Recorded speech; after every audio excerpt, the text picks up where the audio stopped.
Bharatiya Janata party చాలా స్పష్టంగా ఈ రాష్ట్రంలో ఉన్నటువంటి ప్రతి సమస్య పట్ల ఒక పరిష్కారాన్ని చూపాలనేటువంటి లక్ష్యంతో ఉత్తర తెలంగాణ దక్షిణ తెలంగాణ అనేటువంటి తేడాలు లేకుండా వచ్చినటువంటి మొత్తం తెలంగాణని సస్యశ్యామలం చేయాలి, బడుగు బలహీన వర్గాలకు జరుగుతున్నటువంటి నష్టాన్ని పూర్తిగా తెలుసుకొని భవిష్యత్తులో వచ్చేది అధికారంలోకి భారతీయ జనతా పార్టీ కాబట్టి వచ్చిన తర్వాత అన్ని వర్గాల ప్రజలకి సరి అయినటువంటి న్యాయం జరగాలనేటువంటి ఒక మంచి లక్ష్యంతో ఈ పాదయాత్ర కొనసాగిస్తున్నటువంటి అధ్యక్షుడు పాదయాత్ర సందర్భంగా వారికి వచ్చినటువంటి ప్రతి సమస్యను కూడా వెంటనే ఒక పుస్తక రూపంలోకి తీసుకొస్తూ భవిష్యత్తులో దీన్నే భారతీయ జనతా పార్టీ ఎన్నికల మేనిఫెస్టోగా మార్చాలని చెప్పి కూడా ఈ సందర్భంగా ఆలోచిస్తూ ఉన్నారు.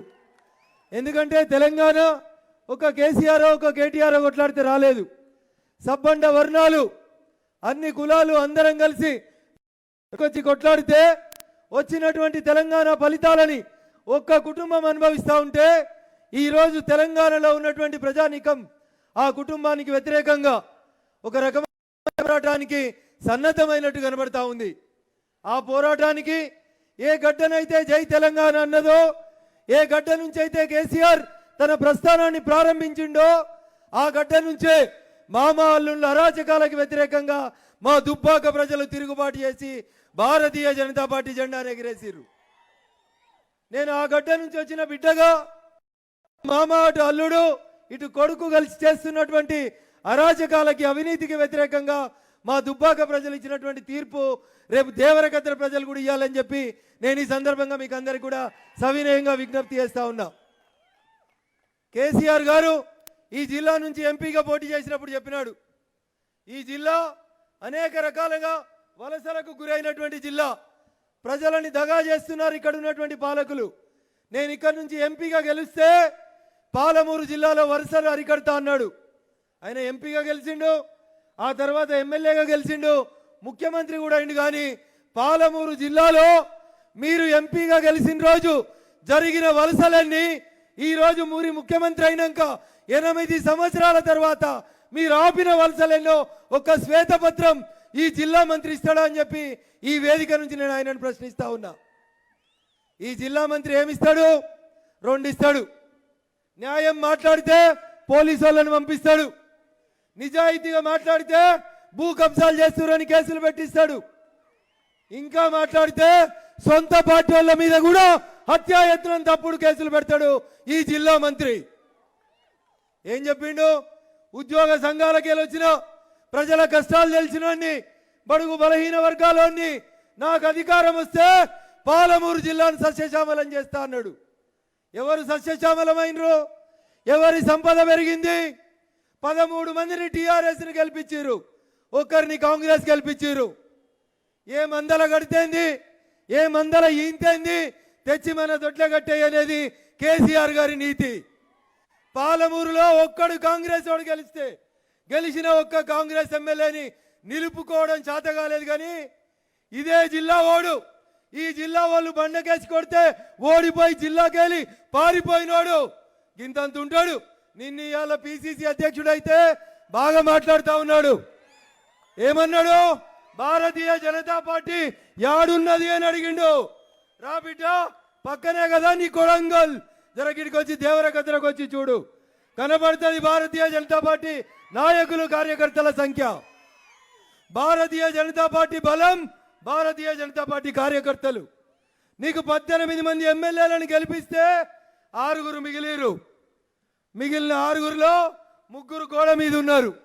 3 అటు దుంకుదామా, 3 ఇటు దుంకుదామా అని చూస్తున్నారు.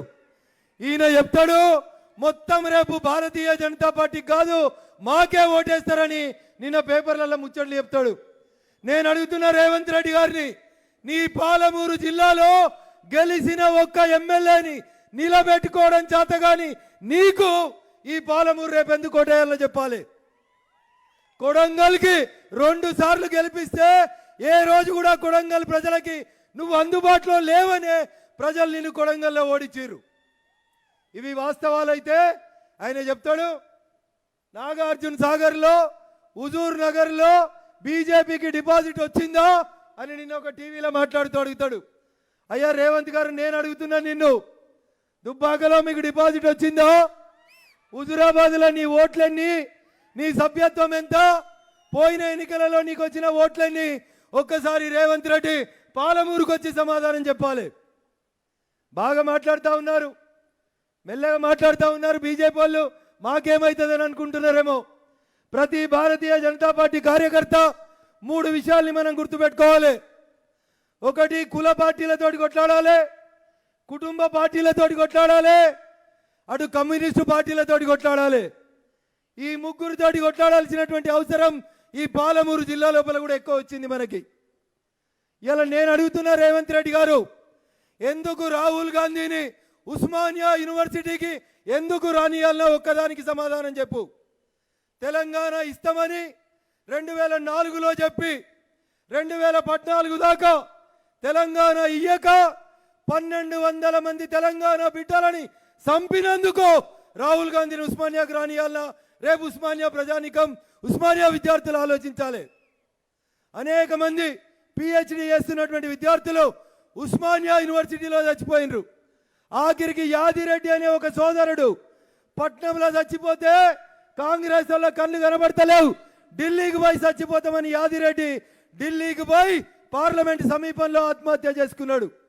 ఈ 1200 మంది విద్యార్థుల ఆత్మహత్యలకి కారణమైనది కాంగ్రెస్ పార్టీ, అవునా కాదా? ఒకసారి రేవంత్ రెడ్డి సమాధానం చెప్పాలి. 1200 మందిని చంపి ఇవాళ ఉస్మానియా యూనివర్సిటీకి వస్తాడట రాహుల్ గాంధీ. నేను అడుగుతున్నా, 2014 నుంచి 2019 మధ్యలో 2 సార్లు వచ్చిండు రాహుల్ గాంధీ ఒక యూనివర్సిటీకి హైదరాబాద్లో. ఆ రోజు ఎందుకు గుర్తుకు రాలే ఉస్మానియా యూనివర్సిటీ? ఆ రోజు ఎందుకు రాలే ఉస్మానియా యూనివర్సిటీకి?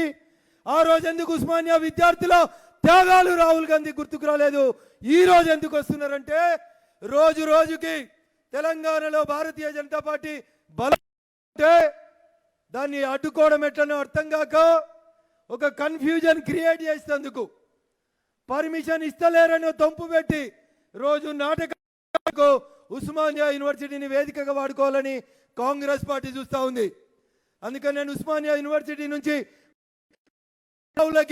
అక్కడ ఉన్నటువంటి విద్యార్థి మిత్రులందరికీ కూడా నేను సవినయంగా ఒక విజ్ఞప్తి, ఈ దేశంలో ఎవరైనా ఎక్కడికి పోవచ్చు, మాకేం అభ్యంతరం లేదు.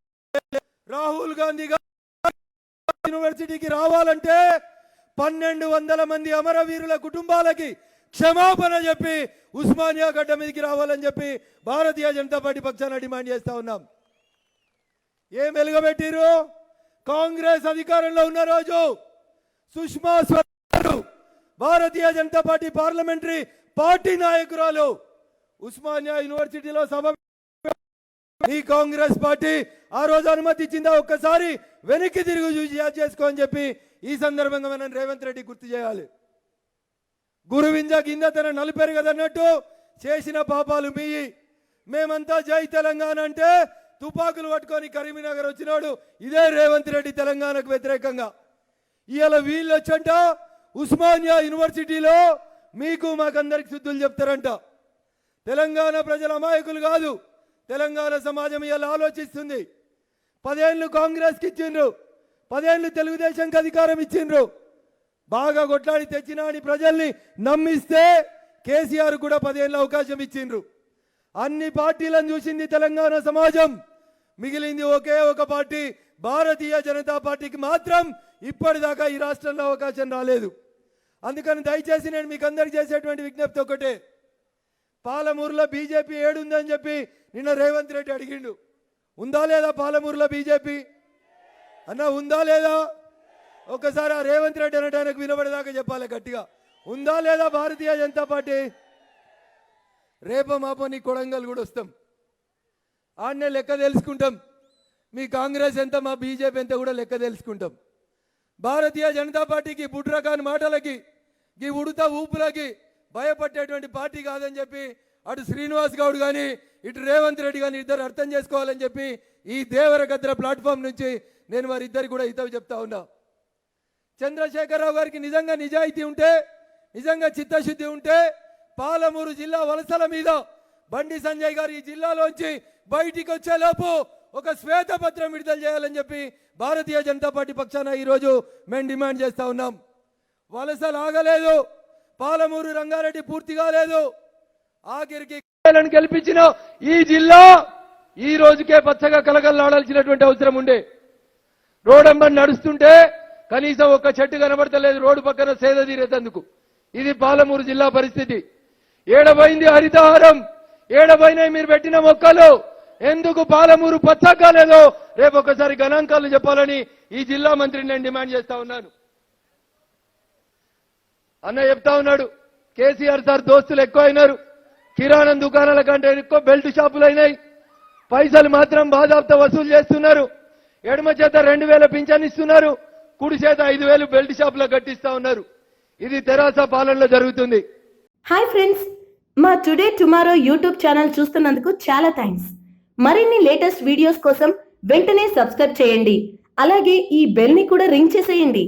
మా నోటిఫికేషన్స్ అన్ని మీ మొబైల్లో వస్తాయి. అలాగే మా వీడియోస్ మీకు నచ్చితే లైక్ చేయండి, షేర్ చేయండి, నచ్చకపోతే కామెంట్ చేయండి.